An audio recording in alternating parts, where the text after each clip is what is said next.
എല്ലാവർക്കും നമസ്കാരം. നമ്മുടെ ഈ Prasad sir, Mohan sir, Sabu sir എല്ലാവരും എൻ്റെ അറിവിൽ സെൻട്രൽ മാനേജ് പ്ലാനിങ് ആൻഡ് ഇൻസ്ട്രക്ഷനിലാണ് ജോയിൻ ചെയ്തതാണ് എൻ്റെ അറിവ്. എന്നാലും ഞാൻ സെൻട്രൽ മാനേജറുണ്ട്.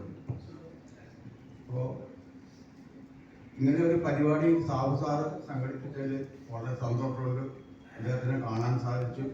എല്ലാ കൊല്ലവും 2 വർഷമെങ്കിലും നാട്ടിൽ വരാനുള്ള സാഹചര്യം അദ്ദേഹത്തിന് ഉണ്ടാകട്ടെ എന്ന് പ്രാർത്ഥിക്കുന്നു. ഇന്ന് അമ്പലവടി ഹൗസിൽ വെച്ച് പരിപാടി നടത്തി. അതുകൂടാണ്ട് അമ്പലവടി ഹൗസ് വെച്ച് നമ്മൾ കൊല്ലത്തിൽ 2 വർഷമാണ് അറേഞ്ച് ചെയ്തെങ്കിൽ തന്നെ ഇത് 3ാമതൊരു കേസായിട്ട് എല്ലാവരും അംഗീകരിച്ച് ഉള്ള അറേഞ്ച്മെന്റ്സ് ചെയ്യണം. ഇതിനകത്ത് ഏറ്റവും കൂടുതൽ റിസ്ക് എടുത്ത അലിയാർ സാറാണ്. ഞാനിവിടെ 4:10 വന്ന് ഞാൻ ഈ വാഷിംഗ് റൂമിൽ കയറുന്ന സമയത്ത് സാറിന് വീഡിയോ കോൾ വന്നു. എനിക്കിത് എടുക്കാൻ അറിയാൻ പാടില്ല. സത്യം പറഞ്ഞു ഞാൻ അങ്ങോട്ടും ഇങ്ങോട്ടും തോണ്ടിയാണ് പോയി. അത് കഴിഞ്ഞ് സാറ് 2ാമതും വിളിച്ചു. അപ്പൊ അലിയാർ സാർ എന്തോ മാത്രം റിസ്ക് എടുത്തിട്ടുണ്ടെങ്കിൽ കോർഡിനേറ്റ് ചെയ്യാനുള്ളത്. സാറിന്റെ കൂടെ ബാലേന്ദ്രനും സന്തോഷം ഉണ്ടാകാറുണ്ട്. അവരുണ്ടായില്ല എന്ന് ഞാൻ സംശയിക്കുന്നു.